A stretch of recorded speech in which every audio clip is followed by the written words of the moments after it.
하나님 말씀 보겠습니다. 요한복음 2장 1절부터 11절입니다. 신약성경 요한복음 2장 1절부터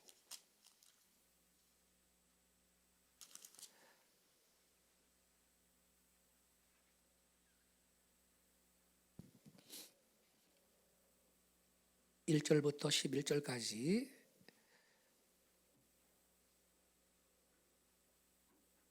저와 함께 한 절씩 교독하겠습니다. 제가 먼저 1절을 읽겠습니다. 사흘째 되던 날 갈릴리 가나에 혼례가 있어 예수의 어머니도 거기 계시고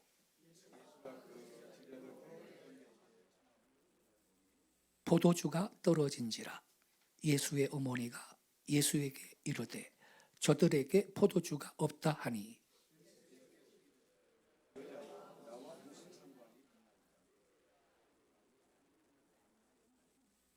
그의 어머니가 하인들에게 이르되 너희에게 무슨 말씀을 하시든지 그대로 하라 하니라.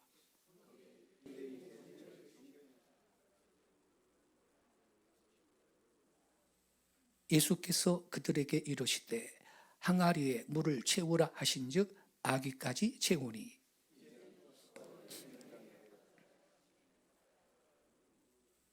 연회장은 물로 된 포도주를 맛보고도 어디서 났는지 알지 못하되 물떠온 하인들은 알더라. 연회장이 신랑을 불러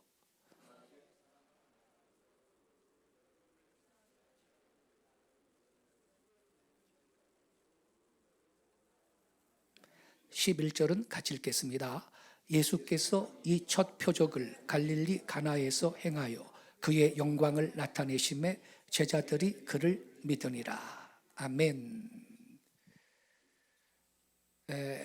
오늘 말씀을 전하실 목사님은 여러분 이미 아시겠습니다만 NCMN 네이션 체인지 무브먼트 이 NCMN의 설립자이시고 또 한국 예수전도단 대표와 국제 YM 동아시아 대표를 역임하셨고요.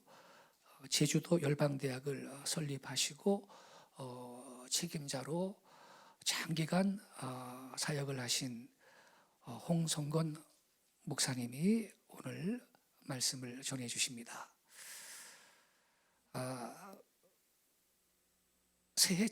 우리가 새해 두 번째 주일인데 얼마나 감사한지 모르겠어요. 홍 목사님께서 오늘 오전과 오후에 전하시는 이 말씀을 연초에 우리가 듣고 내 삶에 적용하기로 결정하고 말씀 붙들고 우리가 올 한 해를 출발하게 되는 거거든요. 이게 얼마나 귀한 은혜입니까? 새해 벽두에 이렇게 귀한 말씀 잔치를 허락하신 주님 앞에 감사드리고 또 우리 분이엘 교회를 방문해 주신 홍 목사님께 감사를 드립니다. 저는 23살 대학 다닐 때 예수전도단에 그 당시 DTS를 등록을 했고 그때 간사님이셨죠. 대표 간사님이신데 말씀으로 제가 큰 도전과 은혜들을 시간 받고 또 안수도 받고 그러한 기억이 있습니다. 그 후에도 홍성호 목사님께서 많은 책들을 쓰셨는데 그 책들을 제가 대부분 읽었고 제 삶에 적용하기를 힘쓰고 있고요. 저에게는 영적인 멘토와 같은 아주 귀한 목사님이신데 이렇게 오늘 우리 교회 새해 벽두에 모시게 되어서 참으로 감사드립니다. 이제 나오셔서 오늘 본문 가지고요. 기독교 DNA 이러한 제목으로 말씀을 전해 주시겠습니다. 큰 은혜의 시간 되시기를 바랍니다. 이제 강단으로 모시겠습니다. 나오실 때 우리 주님의 사랑 안에서 박수로 우리 환영하겠습니다.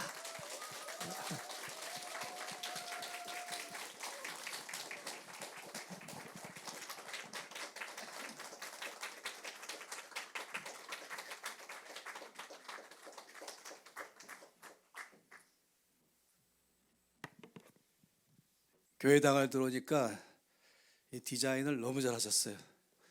우리 유 목사님의 실력은 아닌 것 같고 이 전반적인 그 가로, 세로, 색깔, 또 무늬, 또 갖고 있는 내용의 재질들 아마 또 따님들의 솜씨가 아닌가 하기도 하고, 우리 목사님은 23살에 만났다고 했지 않습니까? 그때 제 나이는 27살이었습니다. 그런데 그 전체의 훈련 과정에 책임자가 돼 있었었죠. 제가 23살에 이제 대학 졸업하자마자 헌신하고 전임사역자로 살면서 그때의 20대들을 70명을 모아서 3주간 동안에 훈련했습니다. 70명이고 3주간이다 보니까 유 목사님을 아주 잘 기억하죠. 그때 여러 사람들이 참석했어요. 연예인 자녀들, 구봉서, 또 곽규석, 신용균, 아들, 딸들도 몽땅 참석하면서 그런 시간 있었습니다. 그 후에 한참 있다가 교회를 개척하시고 광명에서 있는, 그때 광명역이 막 생겨가지고 허월판에 있는 그 기차역에 도착해서 제가 설교를 했습니다. 그리고 또 한동안 또 이제 못 보다가 어느 순간 볼 때는 저하고 나이가 아주 비슷하거나 많아 보이기도 하고 그만큼이나 목회 사역하느라고 수고를 참 많이 하셨습니다. 또 물론 유 목사님의 이 책은 저에게 평소에 늘 생각했던 이 민족의 뿌리와 나아갈 길과 사명에 대한 것이, 사역자라면 누구나 그 면에 큰 관심을 갖게 마련인 것이죠. 그래서 저에게 큰 격려가 되고 또 힘이 됐던 말씀이기도 합니다. 오늘 이 말씀, 오전 시간에 가지고 있는 이 말씀, 또 오후 시간은 또 다른 주제를 가지고 가는 말씀들, 이것이 이 분일교회 가운데 정말로 기초를 쌓는 데에 큰 힘이 될 거라고 믿고 있습니다. 우리가 봤던 이 요한복음 2장 말씀은 처음에 출발이 이 갈릴리 가나에서 있는 결혼식장에서 일어난 사건을 말씀하고 있죠. 이 갈릴리 지방의 가나는 아주 조그만 동네입니다. 그래서 동네 모든 사람들이 서로 다 잘 알 만큼의 그런 곳에 있는 곳이죠. 거기에 결혼식이 있었는데 그 예수님이 가셨다는 자체가 좀 특이합니다. 조그마한 마을에 있는 한 패밀리의 결혼식에 가셨다. 왜냐하면 거기 예수님의 어머니 마리아가 거기 결혼식이 있었거든요. 앞뒤 정황을 본다면 그 결혼식의 준비위원장 역할을 했을 거라고 예상합니다. 아마도 이 마리아의 여동생의 아들, 예수님이 본다면 이제 이종사촌의 결혼식이었을 거라고 예상합니다. 이 마리아는 그 결혼식을 전체를 다 이제 관장하는 일을 했던 것이죠. 유대인들에게 결혼식은 갑자기 일어나는 것이 아닙니다. 자녀가 생기는 순간부터 이미 결혼식 할 때를 예상해서 포도주를 담궈 놓습니다. 오랫동안 담그면서 이 결혼식의 필수가 바로 이 포도주입니다. 이 근동 지방에 있는 결혼식 문화인 것이죠. 주님도 그 결혼식에 초대받았어요. 그리고 주님은 당시에 이제 1장 말씀만 나면 5명의 제자가 생겼는데 그 5명과 함께 그 결혼식에 또 참석했습니다. 그런데 이 결혼식에서 문제가 발생했습니다. 바로 포도주인 것이죠. 그 포도주가 다 떨어졌다라고 하는 것이, 말씀드린 것처럼 이스라엘 이 팔레스타인 지역에서의 결혼식에서 필수가 이 포도주다 보니까 이것이 떨어지면 보통 신뢰가 아닙니다. 당연히 이 전체를 주관하고 있는 마리아에게 이 사실을 알렸지요. 그리고 마리아는 이 사실을 처리하는 내용이 이 말씀 가운데 참 놀랍습니다. 일반적으로는 그런 일이 발생하면 상당히 당황하기 시작하잖아요. 그리고는 어떤 경우는 여러 가지 이런 일이 발생했던 원인이 무엇인가에 대해서 즉각적으로 생각합니다. 먼저는 내가 왜 충분하게 준비를 못했을까? 또 한쪽으로는 난 충분히 준비를 했는데 누가 이렇게 많이 맞았을까? 라든지 여러 가지 것으로 생각해 볼 수가 있습니다. 자기를 자책하거나 남들을 원망하거나 그러면서 발을 동동 구르면서 이걸 어떻게 할 줄을 모르는 그런 상황이 일어날 수 있는 것이죠.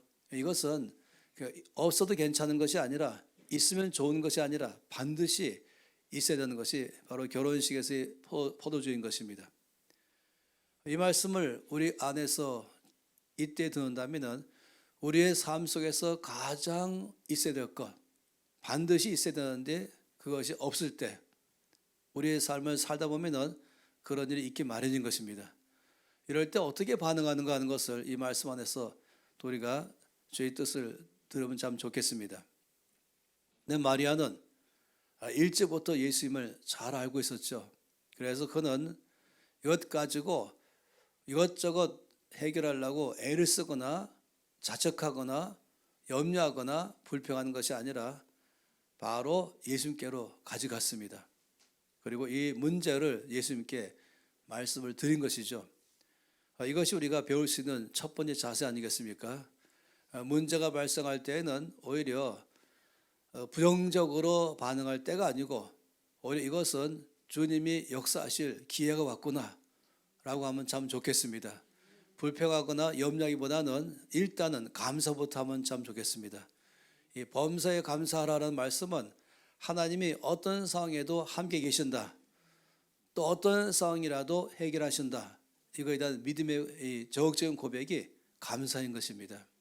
우리 입에서 불평과 원망을 그쳐버리고 가장 어려울 때는 하나님이 일하실 때인 줄로 아는 것, 이게 참으로 중요하죠. 아까 우리가 마지막 찬양은 얼마나 놀라운 찬양이십니까?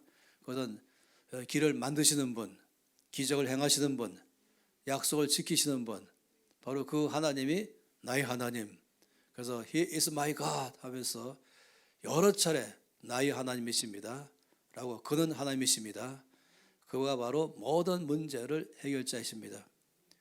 우리 주께서 아브라함에게 말씀하실 때도 여호와께 능치 못한 일이 있겠느냐, 창세기 18장 14절이죠. 하면서 여호와께 능치 못한 일이 있겠느냐, 하나님께서 해결하지 못하실 일이 있겠느냐, 하나님은 전능자이십니다. 저와 여러분이 믿는 하나님은 전능자이십니다. 전능자 주를 믿는 사람은 염려하지 않습니다. 염려거리가 없어서 염려하지 않는 것이 아니라 염려거리 있어도 염려하지 않는 것입니다. 이것이 바로 믿는 자와 믿지 않는 자의 차이점이에요. 믿지 않는 사람은 얼굴에 근심이 가득할 수 있겠지만은 믿는 사람의 얼굴은 늘 평안과 기쁨이 충만해야 됩니다. 여러분 얼굴에 책임을 지셔야 돼요. 여러분 주변 사람들 여러분 보면서 예수님을 발견하는 것이 정상입니다. 우리가 믿는 하나님은 바로 전능자 하나님이십니다. 그러니 마리아는 문제가 안 되는 것이에요. 어떤 문제가 발생해도 바로 문제 해결자이신 예수님이 계십니다. 빌립보서 4장 6절 말씀은 놀랍죠. 아무것도 염려하지 말라. 염려할 것이 있는가 할 때 아무것도 없다는 것이, 우리 주변에 만 가지 염려가 일어날지라도 아무것도 염려하지 말라. 그 다음에 오직 모든 일에 기도와 감사함으로 너희 구할 것을 하나님께 아뢰라. 기도와 간구로 라고 말씀했습니다. 마치 테니스 공이 나에게로 넘어올 때에 이기는 방법은 그걸 대받아 쳐가서 상대방의 코트 안으로 떨어뜨리는 것입니다. 만약 넘어온 공을 못 쳤다, 아니면 넘어온 공을 쳤는데 코트 밖에 떨어졌다 그러면 이제 지는 것이죠. 이기는 방법은 날아오는 공을 바로 받아치는 것입니다. 그리고 상대방 코트 안에 넣는 것입니다. 모든 문제에 날아오는 공을 대받아 쳐서 우리 하나님 아버지의 코트 안으로 넣으면 되는 것이에요. 주께서 역사하실 것입니다. 그러니 아무것도 염려하지 말라. 오직 모든 일에 기도와 간구로 너희 구할 것을 염려함으로가 아니라 감사함으로 하나님께 다 말씀드리라 하는 것입니다. 이 마리아의 믿음이 참 놀라운 믿음이었죠. 그리고 예수님께서는 우리가 아주 오해할 만한 그런 말씀 같이 보이죠. 여자여 나와 무슨 상관이 있나이까, 내 때가 아직 이르지 아니하였나이다. 이 말씀을 아주 오해를 많이 할 수 있습니다. 그렇지만은 제가 이 말씀을 들을 때는 이렇게 들리는 것입니다. 어머니 염려하지 마십시오. 이 문제는 제가 처리하겠습니다. 이런 말씀인 것이에요. 그러니 마리아는 하인들에게 말하기를 예수께서 무슨 말씀하시든지 그대로 하라. 참 이 마리아의 믿음의 두 번째 믿음을 보는 것입니다. 모든 문제가 발생하면은 그걸 부둥켜 안지 않고 바로 주께로 토스하는 마리아. 두 번째는 하인들에게 주께서 무슨 말씀하시든지 그대로 하라. 참으로 대단한 믿음인 것입니다. 거기에 이제 유대인의 명절 예식에 쓰는 이 항아리가 있는데, 돌 항아리, 그 돌 항아리가 갖고 있는 이 부피를 말하기를 물 2-3통 들어간다라고 말했습니다. 조그만 물통이 아니라 옛날 말하면 들통 2-3개에 들어갈 만큼의 그 정도의 항아리가 6개가 놓여 있다라고 말하죠. 우리 주님께서 하인들에게 물 떠오라, 물 떠서 이 비어 있는 돌 항아리에다가 물을 부어라라고 했죠. 이 하인들이 참 또 순종을 너무 잘했습니다. 물을 부는데 뭐 별별 불평하면서 수군거리면서 왜 이것을 지금 시키는지 모르겠다 할 수 있겠지만은 이 하인들도 대단합니다. 물을 붓는데 대강 채울 수 있는데 아기까지 채웠다. 굉장합니다. 주께서 채우라 하시니까 아기까지 말씀하신 그대로 순종하는 것이에요. 자기 생각 따라서 행동하지 않고 자기 감정 따라 행동하지 않고 남의 말과 확연 따라 행동하지 않고 자기의 생각과 주의 말씀이 충돌하면 그냥 주의 말씀으로 내 생각을 눌러버린 것이죠.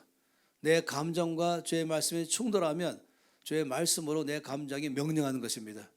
내 모든 상황과 주의 말씀이 충돌하면 주의 말씀으로 내 상황이 명령하는 것입니다. 이것이 바로 믿음의 삶을 사는 것이죠. 그래서 말씀을 듣고 나서 그들은 자기의 생각 따라서 행동하지 않고 말씀하신 그대로 행동했습니다.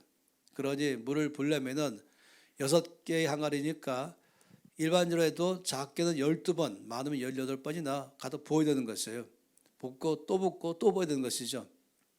그런데 놀랍게도 아기까지 채웠다라고 말씀했습니다. 아주 꽉 채운 거잖아요.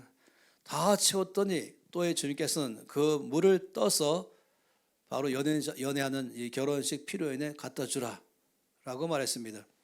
저는 이 갈릴리 갔을 때 이 가나의 동네를 방문한 적이 있습니다. 얼마큼 되나 봤더니 약간 산 위에 있는 조그만 동네이죠. 그런데 여기에 이 하인들이 놀랍습니다.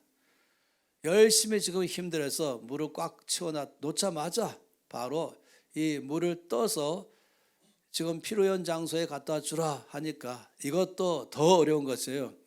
맹물을 붓는 것도 어렵지만은 이 물을 떠서 지금 다 필요한을 베풀고 있는 이 포도주가 떨어진 곳에 갖다 주라 하니까 이것은 보통 믿음이 아닌 것입니다. 순종인 것이죠. 이 하인들의 순종은 대단합니다. 그래서 이제 그걸 떠서 갖다 줬습니다. 그리고 이 전체 결혼식을 이끌어가는 연회장이 이 포도주를 맛보고 신랑에게 말하기를 모두 신랑이 모든 걸 다 준비하지 않겠어요? 일반적으로는 좋은 포도주를 먼저 내놓은 다음에 얼마큼 맛을 보고 나면은 이제 그 다음에는 이제 맛을 모르니까 조금 더 낮은 포도주를 내놓는데 이 결혼식은 처음에도 아주 좋은 퀄리티의 포도주를 냈더니 나중 온 것은 더 좋은 것이다. 그러니까 주님께서 만드신 포도주의 지금 퀄리티를 말한 것이에요. 그런데 말씀 속에 보니까 연회장은 이 물로 된 포도주를 맛보고 어디서 났는지 알지 못하되 물떠온 하인들은 알더라. 하나님께 순종하는 사람들은 하나님의 역사의 현장을 경험하는 사람들입니다. 그러니 그 특권을 이 하인들은 누리게 되었죠. 그런데 지금 제가 말씀드린 것은 그 다음 내용입니다.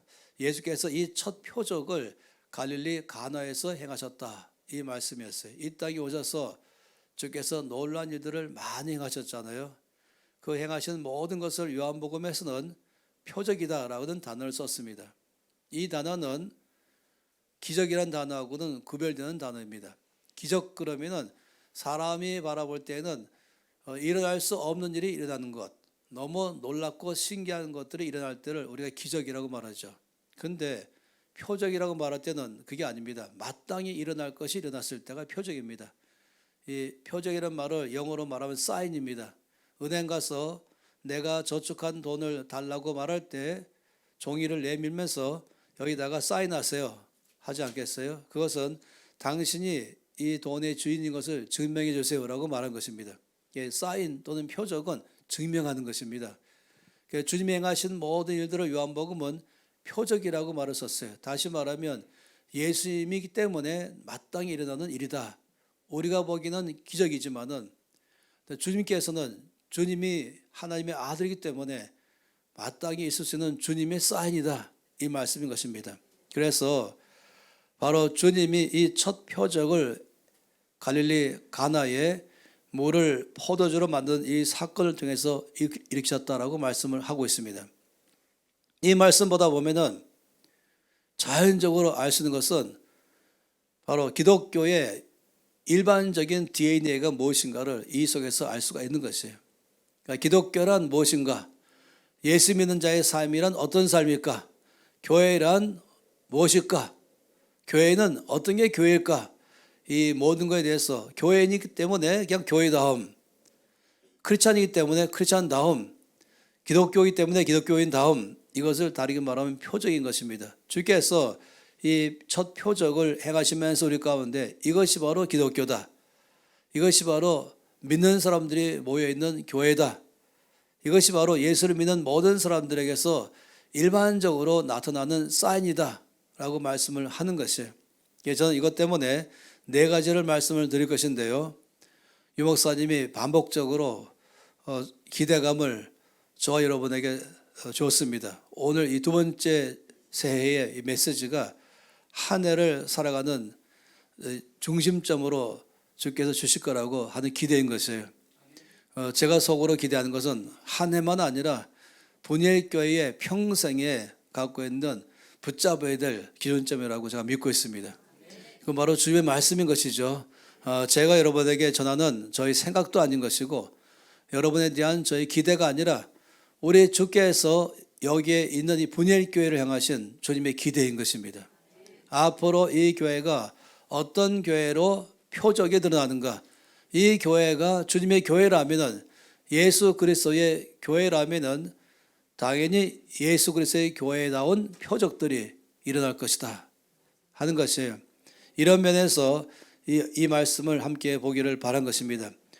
첫 번째로 첫 번째 있었던 주님의 표적, 갈릴리 가나의 혼인잔치에서 있었던 이 표적, 물을 가지고 가장 필요한 그들의 필요 포도주를 만드신 이 사건, 이걸 통해서 주님은 우리에게 오늘 뭐라고 말씀하시는가 하는 것입니다.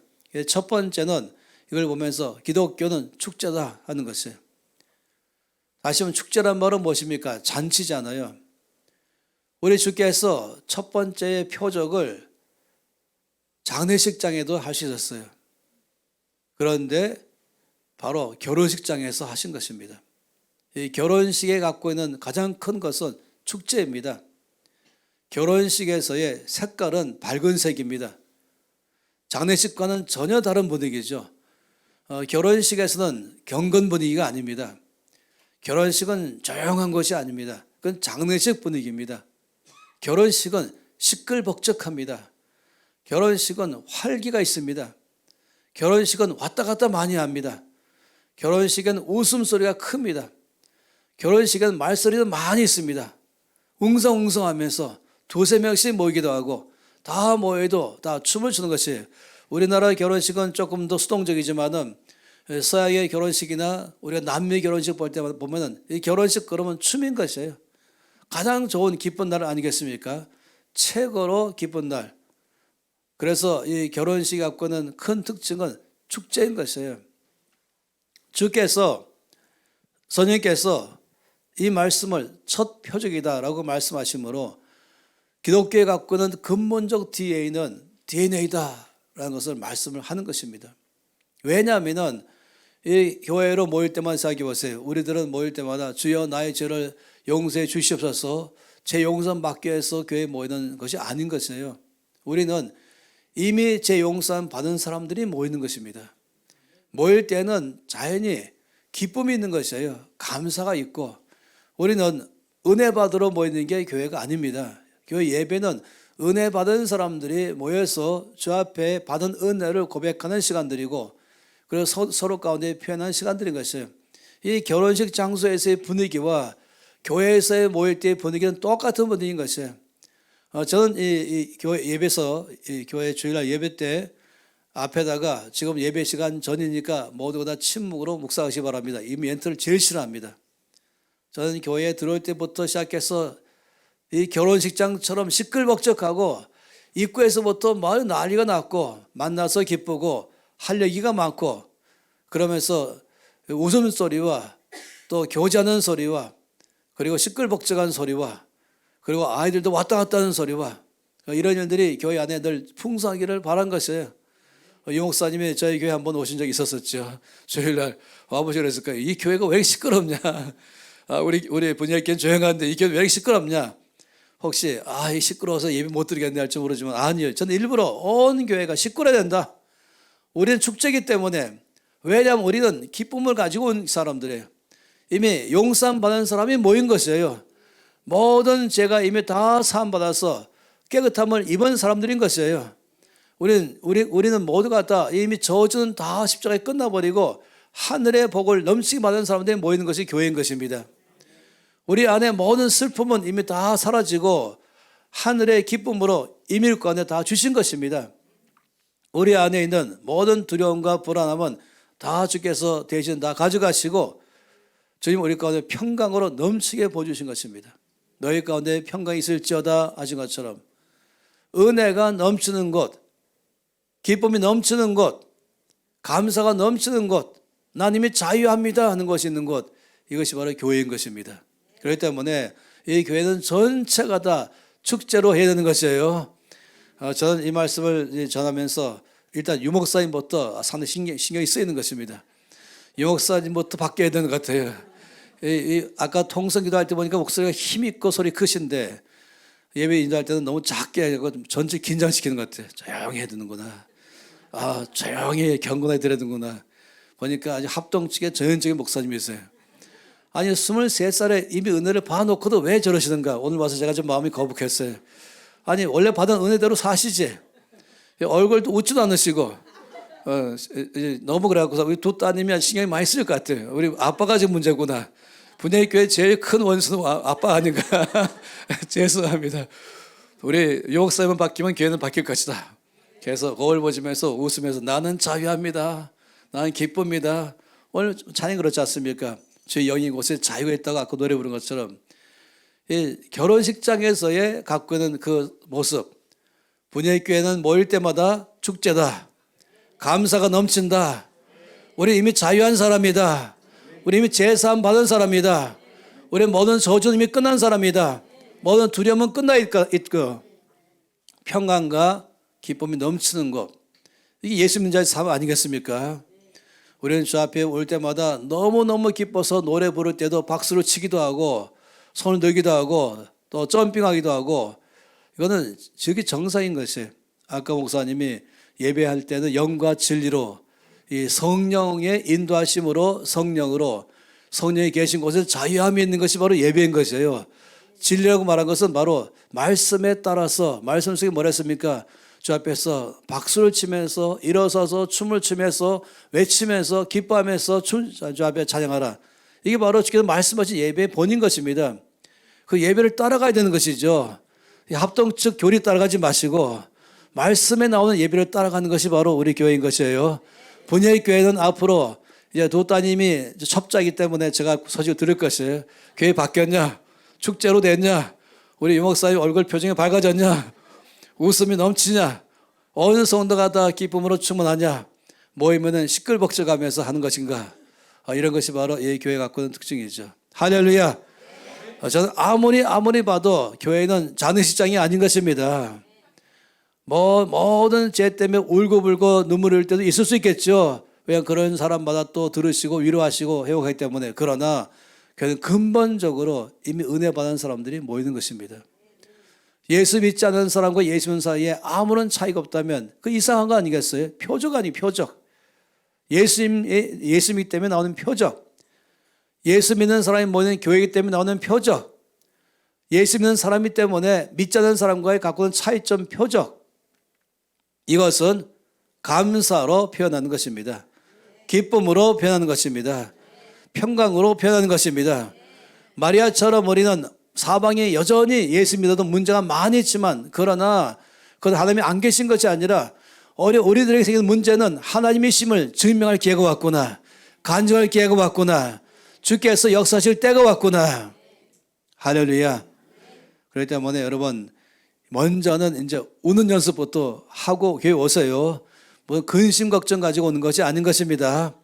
옆에 사람 보면서 한번 우는 연습부터 해보십시다.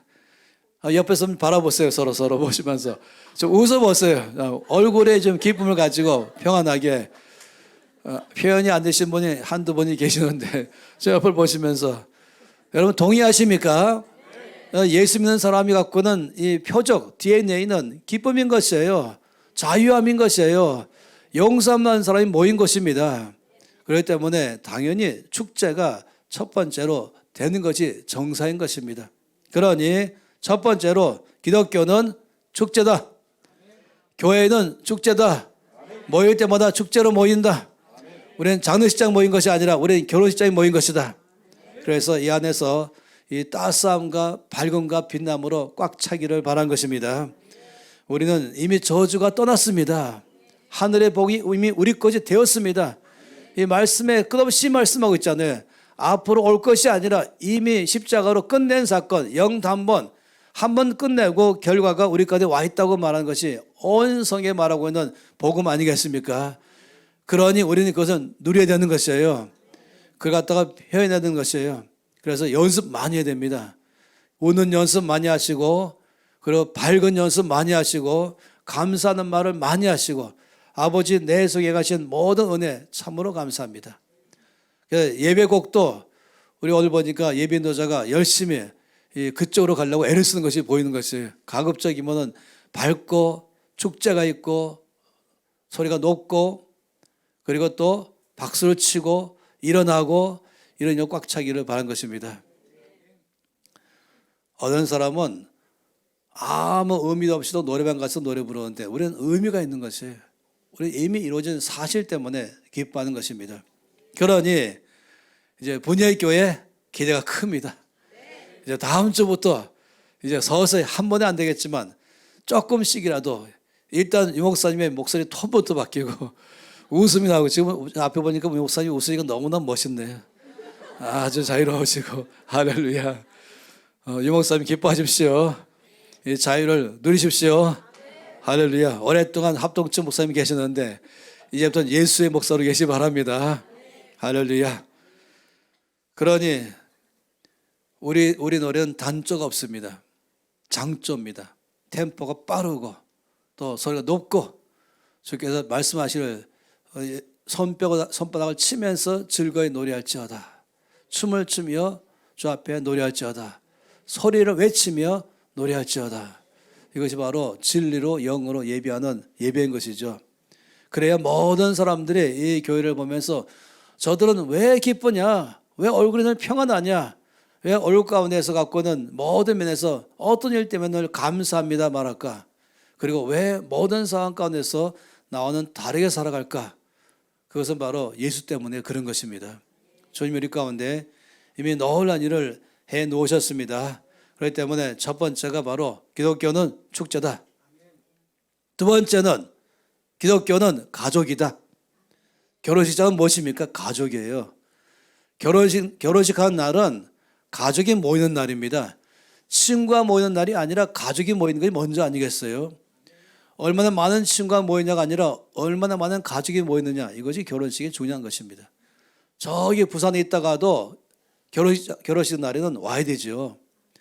저 뉴욕에 있다가도 와야 되는 것이죠. 이 가족이 모이는 것이 바로 이 결혼식인 것입니다. 또 결혼식은 새로운 가족이 태어나는 순간인 것입니다. 그러니 이 결혼식에 가족이 다 모여서 함께 기뻐하는 것처럼 교회는, 기독교는 가족인 것이에요. 우리 모두에게는 하나님을 몽땅 다 나의 아버지, 우리 아버지라고 말하고 있습니다. 우리 모두는 한 분 하나님이 우리 아버지 되시는 것입니다. 우리 모든 혈액이 똑같은 것이에요. 몽땅 다 제 형인 것입니다. 예수님의 피로 말미암아 우리는 제사함 받았고 예수의 피로 새 생명 얻었고 새 가족이 되었습니다. 새로운 패밀리 멤버가 된 것입니다. 이거는 자연적인 패밀리보다 훨씬 더 중요한 것이에요. 자연적인 패밀리도 그렇게 끈끈한 정이 있다면은, 그러면은 이것보다 영원 동안 함께 갈 수 있는 이 진정한 패밀리는 훨씬 더 끈끈한 것 아니겠습니까? 가족이란 말은 뭐겠어요? 가족이 모이면은 그 안에는 사랑밖에 없습니다. 팔이 안으로 굽는다. 이 말은 너무나 정확한 것이에요. 팔이 바깥으로 안 나가죠. 안으로 굽는다. 이 말은 뭐냐면 가족이면은 무조건 감싸준다. 가족은 무조건 이해해준다. 가족은 무조건 용서해준다. 가족은 무조건 용납해준다. 가족은 무조건 안아준다. 여러분 가족 가지고는 밖에 나가서 수군거리겠습니까? 다른 건 몰라도 내 가족에 관해서만큼은 내가 커버해주지 않겠습니까? 저건 내 가족에 대해서는 더 많이 용서하고 이 오래 참고 격려해주고 위로하는 것이 바로 가족 아니겠습니까? 가족끼리 모여가지고 이쪽 가족 모여서 저쪽 평가하고 수근수근거리는 가족 봤습니까? 가족은 그런 게 없어요. 가족 가운데는 늘 모두 가운데 사랑이 공통적인 DNA인 것이에요. 그 안에는 용서가 깔려 있는 것이에요. 어떤 허물과 어떤 실수, 어떤 잘못도 덮어주고 용서해주고 그대로 받아주는 것이 바로 가족인 것입니다. 이게 바로 팔이 안으로 굽는다라고 말한 것입니다. 여러분 기억하세요. 교회는 서클이 아닙니다. 교회는 어떤 단체가 아닙니다. 교회는 조직이 아닌 것이에요. 교회는 가족입니다. 영원토록 함께 갈 가족입니다. 아무리 생각해봐도 내 육체의 가족보다 훨씬 더 높은 차원의 가족인 것입니다. 그러니 이 교회 안에는 가족의 DNA가 꽉 차 있는 것이에요. 전체가 다 뭐라고 안 해도 이미 사랑이 쫙 흘러가는 것이죠. 이 안에는 용서가 꽉 차 있는 것이죠. 상대방을 있는 그대로 봐줘 용납이 있는 것입니다. 격려가 있잖아요. 그리고 서로 용기를 북돋아주고 어떠한 것이라도 참아주고 기다려주고 위로해주고 이게 바로 가족이죠. 그러니 분야의 교회는 근본적 DNA가 가족 공동체입니다. 할렐루야. 우리는 가족 공동체입니다. 우리는 하나님 아버지 안에 아들과 딸로 모였습니다. 이 안에 물론 목사도 있고 장로도 있고 또 권사도 있고 집사 있겠지만 이것은 이 교회를 위해 섬기는 직분일 뿐이지 우리 근본적 DNA는 다 형제요 자매인 것입니다. 하나님 아버지 앞에 다 형제인 것입니다. 그 한 피 받아서 한 몸을 이룬 가족인 것입니다. 제가 이해가 안 되는 것은 그 가족 봉동체 모여가지고 누구 한 사람에 대해서 수군거리고 잘못된 것이 있다면 바로 셀 모임에 쫙 흩어져서 담임 목사님만 맨 나중에 하게 되는 그런 일이 발생하는 것. 그게 아니죠. 그건 가족이 아닌 것이에요. 그건 사회에서 나는 것입니다. 가족은 그런 일 있으면 그냥 가슴에 묻고 주 앞에 가져가고 그냥 끝내버리는 것입니다. 잘못해도 받아주는 것이에요. 또 용서해주고 용기를 주면서 괜찮아, 할 수 있어, 다시 해보자. 이게 바로 가족 아니겠습니까? 그러니 교회 안에서 수군거린다. 교회 안에서 어느 사람에 대해서 비방한다. 가족 안에는 절대 그런 일이 없습니다. 물론 전 여러분이 그렇게 살고 있다고 믿겠지만 한 번 더 여러분에게 컨펌하고 싶은 것이 우리는 가족 공동체이다. 우리는 가족이다. 그러니 이 안에는 사랑만 있을 뿐이다. 이 안에는 어떠한 허물도 어떠한 잘못과 실수도 다 용납되는 것이다. 이것이 바로 가족 아니겠어요? 가족으로 모이면서 긴장합니까? 가족으로 모이면서 넥타이 메우고서 옷을 점이면서 내 허물과 실수를 볼까 봐 늘 긴장하고 사는 것입니까? 바깥에 긴장하다가도 가족 딱 들어가면 다 긴장이 풀어지지 않아요. 들어눕기도 하고 그리고 옷을 자유롭게 입기도 하고 편하게 입기도 하고 내 있는 모습 그대로 긴장 없이 다 보여줄 수 있는 것. 왜냐하면 용납되니까 이해되니까 용서가 있으니까 오히려 그 속에는 격려해 주니까 용기를 더 북돋주기 시작하니까 이게 바로 가족 아니겠습니까? 이 첫 번째에 주께서 표적을 왜 결혼식장에서 행하셨는가? 이 말씀은 우리 가운데 이것이 기독교입니다. 이것이 바로 교회입니다. 교회 공동체는 근본적 DNA가 가족 공동체입니다. 옆에 사람들은 긴장 관계 있는 사람이 아니에요. 저 사람이 혹시 내 실수를 보면은 다음 주쯤에는 온 교회에 퍼지겠지, 이것이 아닌 것이에요. 여기는 그런 긴장하는 곳이 아니라니까요. 여기는 서로 모든 것을 나의 있는 그대로를 열어놓을 만한 장소라니까요. 딴 데 가서는 자기를 감출지 모르지만은 적어도 여기 가족 공동체 안에서는 편안한 마음을 갖는 것입니다. 할렐루야. 늘 모이면은 악수하고 또 안아주고 격려해주고 웃어주고 어떻게 지냈냐 물어보고 또 어떤 어려움이 있으면 바로 그냥 앉아라 기도하자 하고 이런 시간 갖는 게 바로 가족 공동체 아니겠습니까? 오후 시간에 세일 모임 모일 때 뭐 합니까? 그 모이면은 어려운 사람은 요즘 내가 어려웠다라고 말하시는 자유롭게 말하시는 장소 아니겠어요? 그럼 바로 듣자마자 즉각적으로 기도합시다. 가운데로 들어오세요. 한 다음에 다 몸에 손 얹고 아버지 우리 이 가족 안에 이 지체가 지금 몹시 어렵습니다. 주여 이 어려움을 해결해 주시옵소서. 그리고는 우리 걱정하지 마세요. 우리 앞으로 매일마다 당신을 위해서 1분 이상씩 합심해서 기도할 것입니다. 필요하면 이 띠금씩도 할 것입니다. 이것이 바로 교회의 가족 공동체의 목적인 것이죠. 그런 이 안에서는 딴 데 가서는 말 못하는 것도 여기는 말할 수 있고 딴 데 가면 긴장하는 것도 여기 긴장이 안 되죠. 저는 정말로 그런 일이 없길 바라는 게 뭐냐면 교회 와서는 긴장하고 이 속에 말 못할 사정은 저 안 믿는 친구와 함께 술자리에서 말하자. 아, 그럼 비극이면 비극. 혹시 그런 분 계십니까? 교회에서는 말 못하고 그냥 믿지 않는 친구와 함께 저 가서 술자리에 앉아가지고 마음 푸놓고 말하면 그래 괜찮아. 그런 비극인 것이에요. 교회는 가족입니다. 그러니 이 안에 우리가 함께 모이면서 이 서로 사랑하고 용서하고 있는 그대로 받는 용납하고 고치고 와가 아니라 아니 그대로 그냥 받아줄게. 용납, 격려, 용기, 이해해 주는 것, 위로해 주는 것 이게 바로 가족 공동체입니다. 저는 분이엘 교회가 아직 숫자가 작아서 감사합니다. 왜 크면은 이 DNA를 형성하기가 어렵거든요. 유 목사님 지금이 찬스입니다. 요만큼이니까 찬스예요.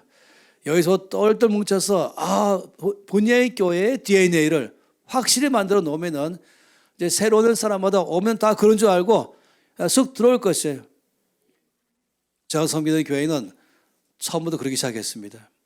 그래서 축제로 모이고 시끌벅적하고 그리고 온 가족으로 모여서 서로 마음을 다 터놓고 얘기하고 셀 모임을 모이면은 그 안에서 눈물도 쏟고 마음도 털어놓고 서로 기도하면서 또 기도로 싸워주고 또 격려해주고 위로하고 누구 허물을 말하려고 그러면 잠깐만요. 우리는 가족이에요. 그건 말하는 게 아니라 우리 기도를 할 것이에요. 서로 이해해 줄 것입니다. 그리고 그런 사람 만나면 용기를 심어주세요. 격려해 주세요. 이것이 바로 가족의 특징 아니겠습니까? 그래야 그런 진정한 사랑을 목말라고 하는 사람들이 본예일 교회에 소문 듣고 그런 사람들이 이 교회에 모이게 될 것입니다. 여러분에게 달려있는 것이에요. 여러분이 스스로 DNA를 보이길 바란 것입니다. 두 번째의 이 교회의 DNA는 이 말씀 보면서 우리는 가족 공동체입니다. 할렐루야. 그리고 옆에 사람은 경계의 대상이 아니라 옆에 사람은 사랑의 대상이고 위로해 줄 사람이고 약하면 위로해 주고 힘들면 기도해 주고 필요하면은 우리가 서로 모든 것을 다해가면서 함께 세워가는 것이 교회의 특징 아니겠습니까? 온 성현 전체를 봐도 바로 가족으로서의 교회의 모습을 많이 말씀하지 않습니까? 우리 주님께서 참 놀랍죠. 우리 주님은 이 결혼식장을 보면서 우리 주님은 원대한 꿈을 가지시고 큰 비전이 있으시고 큰 일을 위해서 어마어마한 일도 행하시지만은 조그만 동네에 한 가족 결혼식장에도 기쁘게 참석하셔서 즐거워하고 축하해주고 기뻐하면서 앉아서 쉬시는 예수님. 예수님은 나의 일상생활 가운데도 늘 찾아오셔서 내 옆에 앉아서 말을 거시는 예수님이십니다. 내가 우울하게 혼자 앉아가지고 차 마시고 있으면은 여러분 영적인 눈이 떠지면은 바로 내 옆에 앉으시면서 웃으시면서 뭐 요즘 어렵냐 하면서 어깨를 안아주시면서 격려하고 위로하시는 예수님을 보시기를 바라는 것입니다. 마가복음 1장 말씀 보면은 주일날 회당에서 말씀 전하시면서 큰 역사를 한 다음에 점심때는 바로 베드로의 집에 방문하셨습니다. 식사할 때 분위기가 어떻겠어요? 엄격하고 딱딱하고 무섭겠습니까? 서의 말씀은 예수님은 어느 누구보다 위트와 유머가 아주 많으십니다. 그 자리는 전체가 웃음이 꽉 차 있습니다. 자유가 있습니다. 지금 식사하시면서 또 무슨 세계복음화 얘기하겠습니까?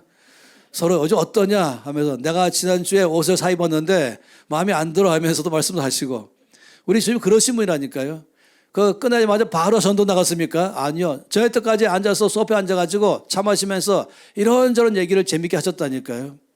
바로 우리 일상생활 가운데 늘 찾아오셔서 나의 이 작은 삶 안에 함께 와 계신 예수님 발견하는 것입니다.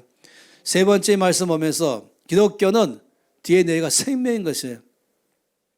결혼식장에 이 생명은 움직이는 것이고, 생명은 역동적이고, 생명은 변화인 것입니다. 그 결혼식에서 가장 필요한 포도주를 만드는 장면을 잘 보세요. 이 물에서 포도주로 바뀌었습니다. 변화가 일어났어요. 물에서 포도주, 굉장한 변화인 것이에요. 세 가지 변화가 일어났죠. 첫째는 색깔이 바뀌었어요. 아무것도 아닌 물에서 너무너무 아름다운 포도주의 색깔로 바뀌어버린 것이죠. 예수를 만나면 내 삶이 컬러풀해지는 것입니다.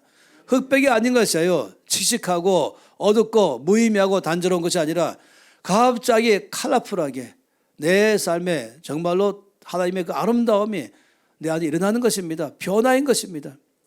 물이 포도주로 색깔만 바뀌는 게 아니죠. 뭐가 바뀝니까? 맛이 바뀌는 것입니다. 물 맞아서 최상급의 포도주의 맛. 예수를 만나기 시작하면은 내 삶의 맛이 바뀝니다. 맛없는 사람이 너무너무 맛있는 삶으로 바뀌는 것이에요.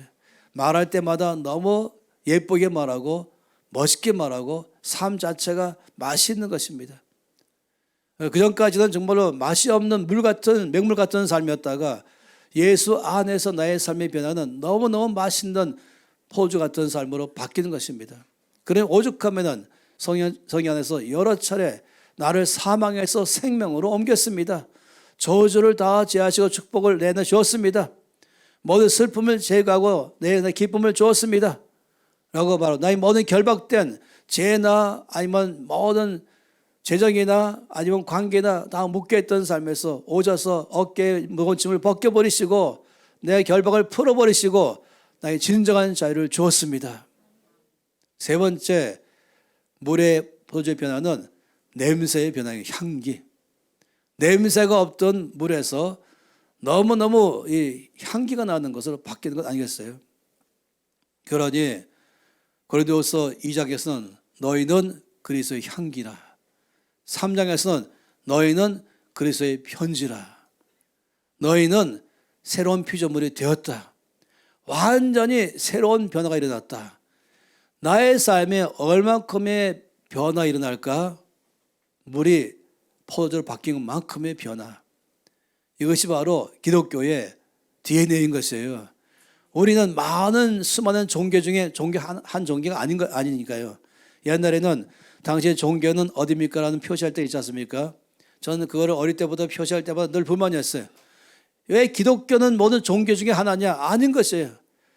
우리는 참되신 하나님을 믿는 사람들인 것입니다. 저들처럼 말도 못하고 듣지도 못하고 나를 돕지 못하는 그런 신이 아니라, 우상이 아니라 나의 하나님은 말씀하시고 들으시며 내 삶에서 간섭하시고 역사하시는 살아계신 전능자이신 것입니다. 그러니 나는 주님을 만날 때마다 계속적인 변화가 일어나는 것이에요. 이전에도 좋은 포도주였지만 다음엔 더 좋은 포도주, 이게 바로 기독교라니까요. 어떤 집은 처음 가면은 거대한 식사를 차렸지만 며칠간 있다 보면은 지난번 처음 먹은 건 또 다시 데워서 나오고 하나만 더 나오고 나중에는 이제 그대로 먹는 대로 나오지 않겠습니까? 근데 기독교는 그렇지 않아요. 다음은 더, 다음엔 더. 그래서 찬송가 중에 sweeter and sweeter. 가면 갈수록 더 변화됩니다. 끝이 안 보이는 것이 주님을 만나는 삶의 변화의 끝이 안 보이는 것입니다. 주를 만나는 사람마다 변화가 될 수밖에 없어요. 변화 안 되는 게 기적인 것입니다. 주를 만나면 바뀌게 되어 있는 것이에요. 물이 포도로 바뀐 만큼 바뀌는 것입니다. 내 삶에 생명의 역사라는 것이죠. 색깔이 바뀌고 그리고 냄새가 바뀌고 맛이 바뀌는 것 같은 삶처럼 이것이 바로 온 교회에 모일 때마다 갖고는 큰 하나님의 은혜인 것입니다. 저는 주일마다 교회 갈 때 너무너무 기대가 커요. 큰 기대감 가지고 빨리 가는 것이에요. 오늘도 온 성도가 함께 저 앞에서 기쁨으로 감사하면서 전심으로 축제하며 예배드릴 때 또 만나주시겠구나. 예배를 받아주시고 또 만나겠구나. 그러면 누가복음 1장 말씀한 것처럼 주께 올 때는 빈손으로 왔다가 돌아갈 때는 풍성한 선물 받고 돌아가는구나. 올 때는 컬컬한 마음으로 왔다가 갈 때는 아주 풍성한 마음을 가지고 한 주간 살겠다. 한 주간 살면서 이렇게 치이고 저렇게 치이고 이렇게 상처받고 저렇게 어려웠던 삶이 주일날 예배 가운데 말씀 가운데 교제 가운데 있으면서 모두 다 풀어지고 해결되고 하늘의 것으로 넘치게 부어가지고 기쁨이 충만해지고 마음이 든든해가지고 선물을 가득히 안고 한 주간 동안에 가는 곳마다 또 나는 영향을 주는 삶을 살겠구나. 이것이 바로 예배 아니겠습니까? 기독교는 변화입니다. 한 번만 아니라 계속적인 변화인 것입니다. 모일 때마다 주께서 우리를 만나주시면서 내 삶에 변화를 주는 것이에요. 그러니 우리 안에 늘 모일 때마다 큰 기대감 가지고 모이면 좋겠어요. 주를 만날 때마다 주께서 오늘은 어떻게 내 안에 일하실까? 오늘 어떻게 우리 전체 안에 일하실까? 그 주 앞에 전심으로 기뻐하며 나가면서 예배드릴 때 그 말씀을 갈급한 마음으로 들으면서 나갈 때에 기도 가운데 전심으로 나갈 때 성도의 교제 가운데 기쁨을 교제할 때 주께서 내 삶에 큰 은혜를 변화의 은혜를 주는 것을 기대하시길 바랍니다. 늘 기대하세요. 이것이 바로 기독교의 DNA인 것이에요. 분열교회의 DNA인 것입니다. 우리는 변화되는 것입니다. 변화되었고 또 변화되고 앞으로도 변화될 것입니다. 어디까지? 예수님의 모습이 나올 때까지 변화될 것입니다. 가면 갈수록 변화될 것입니다. 거칠은 삶에서 부드러운 삶으로 거기서 나가서 남을 돕는 삶으로 바뀔 것입니다. 처음에는 딱딱하고 냉랭 같더니 점점점 훈훈해지기 시작하고 부드러워지기 시작하면서 나중에는 완전히 은혜권 충만한 사람 되기 시작하고 다른 사람을 돕는 역사가 일어날 걸 믿으시 바랍니다. 이것이 바로 기독교에 갖고는 정체성인 것이에요. 우리 안에는 언제나 주 앞에 마련된 풍성한 식탁에 참여하는 것이죠. 내 잔이 넘치나이다. 내 앞에 큰 상을 베푸셨습니다. 아주 만찬을 베푸셨습니다. 이것이 바로 주님 앞에 나갈 때마다 경험하는 것이죠. 네 번째, 이 말씀 보면서 기독교는 배가다. 배가하는 것이에요. 결혼식장은 배가하는 시간입니다. 혼자였다가 둘이 되는 시간이고 또 조금 있으면 셋으로 될 것이고 또 조금 있으면 넷이 될 것이고 이게 바로 결혼식장의 의미 아니겠습니까? 새로운 가족으로 배가하고 또 거기에는 또 새로운 가족의 아이가 또 태어날 것이고 이것은 결혼식장이 갖고는 정상적 과정인 것입니다. 이것이 바로 왜 주께서 이 표적을 결혼식장에서 행하셨을까? 바로 기독교는 배가이기 때문에 그런 것입니다. 제가 섬기는 교회는 3명을 낳으면은 200만 원 주고 4명째는 1000만 원 주고 5번째는 2000만 원 주고 그 다음은 다 2000만 원 통일했습니다. 그리고 기독교 학교가 있는데 기독교 학교는 3명이 들어오면은 80% DC 받고 20% 내는 것이에요. 4명째까지 들어오면 몽땅 공짜입니다. 공짜란 말은 다른 데도 다 대신 장학금을 지불하게 만들어놨어요. 그래서 이 학교에 우리 교회는 1년에 수억을 헌금합니다. 그러면서 이 교회 안에서 자녀가 많이 나와야 됩니다. 앞으로 믿지 않는 자가 자녀를 안 낳는다면 찬스인 것이에요. 믿는 자가 자녀를 많이 낳아서 30년 후에는 이 나라 기독교로 꽉 차게 하는 것입니다. 이 이슬람은 왜 이슬람의 성장이 500배인지 아십니까? 무조건 낳으면 이슬람인 것이에요. 애만 낳았다면 이슬람. 우리는 애만 낳았다 그러면 기독교인. 그러니 우리 교회는 매일마다 애가 태어나고 있어요. 이 앞에 목사님 보셨죠? 아직 꽉 차 있어요. 여기 지금 제가 주변을 보면서 3세대 통합 예배. 그래서 제가 좀 3세대라면 뭘 말할까? 3세대면 20대, 30대, 40대를 말할까? 3세대 그러면 child, baby, youth, 포함해서 첫 번째, 두 번째 세대는 영맨, 세 번째는 이제 애덜트. 제가 알고는 그렇게 알고 맞습니까? 그게 3세대. 그건 저는 처음 시작할 때 7년 전에 교회 시작할 때 첫 번째 예배할 때 20명이 모였어요. 그 딱 한 명의 아이가 있었어요. 첫 번째 주일부터 우리 교회는 유치부도 없고 유아부도 없고 유년부도 없고 중등부도 없고 소년부도 없고 그냥 전체 통합 예배입니다. 두 번째 애가 오고 처음에 막 어색해하죠. 세 번째 애가 오고 지금 아이들이 엄청 많아요. 까나 나이까지 앉아 있어요. 자기 손으로 손들 수 있다, 자기 발로 걸어갈 수 있다는 몽땅 다 예배드리고 있어요. 온 세대가 함께 예배드리죠. 저는 이 D.L. 모디의 말에 너무너무 100% 공감하는 길을, D.L. 모디는 어린 아이라고 해서 성경 말씀을 이해 못할 것이라는 마귀적인 생각은 하지 말라 이렇게 말했어요. 어린 아이라고 말씀을 이해 못할 거라고 하는 뭐라고요? 마귀적인 생각은 하지도 말라. 똑같이 예배드리고 똑같이 말씀 듣고 말씀 다 듣고 난 다음에는 바로 40-50명이 줄을 쫙 섰어요. 사인 받으려고. 설교에 다 노트한 것이. 그리고 1년 끝나면 매년 말에는 상 주고 있어요. 1, 2, 3등만. 그런데 보면은 어른보다 더 말씀을 잘 적어놔요. 그래서 아예 너무 많으니까 초등학교까지만 사인 받아라. 중학생 이상은 받으면 너무 식사도 못하니까 좀 여기까지만 하자 하는데, 그래도 거기에 청년들도 와서 삐집어들고 또 자녀도 삐집어들면서 저는 사인해 주세요 이렇게 하고 있다니까요. 그러면서 온 성도가 함께 예배를 드리는 것이에요. 그래야 함께 가정에도 예배 드리기 쉽잖아요. 근데 가정 가서 예배 드리면 여기는 이런 찬송 불렀고 여기 이런 찬송 부르고 여기 이렇게 말씀 보고 그러면 예배가 통합이 안 되는 것입니다. 아이들 예배 너무 잘 들어요. 말씀 너무 잘 이해하는 것이에요. 그래야 교회가 함께 자라죠.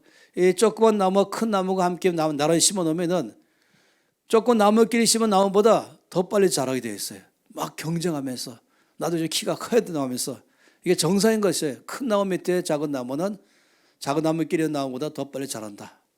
이게 나무도 그런데 하물며 아이들은 거기서 보고 들으면서 예배가 얼마나 빨리 회복되는지. 그렇다고 이게 애들만 다 모여있을 아니에요.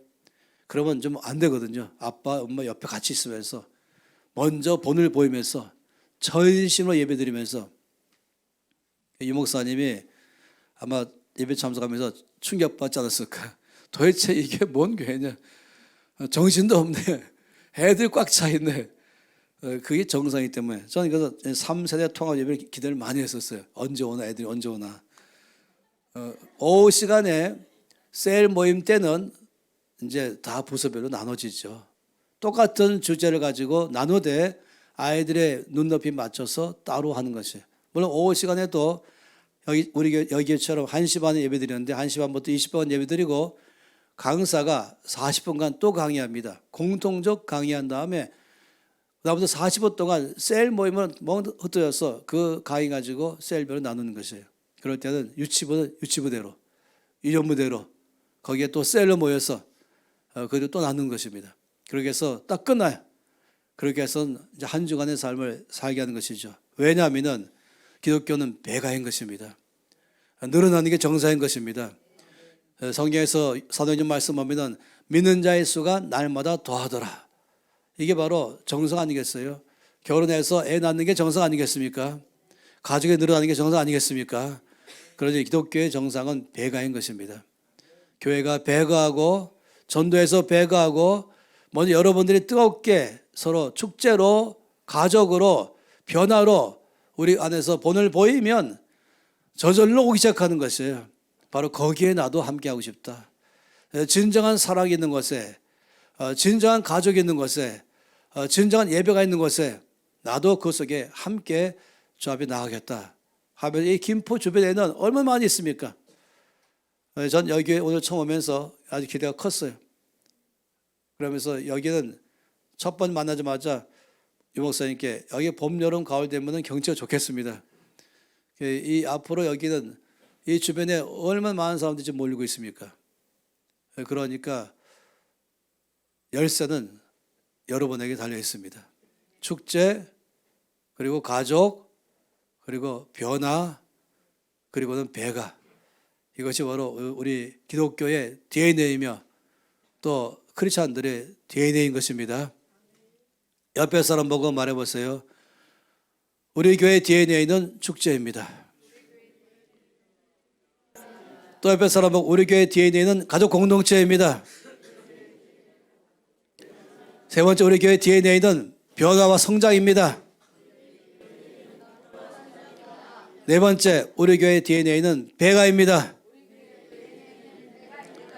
믿으십니까? 이것이 정사인 것이에요. 마태복음 13장에서 하나님 나라에 대한 비유를 주께서 7가지 들었는데 그중에 특이한 것이 바로 누룩의 비유인 것입니다. 누룩의 비유.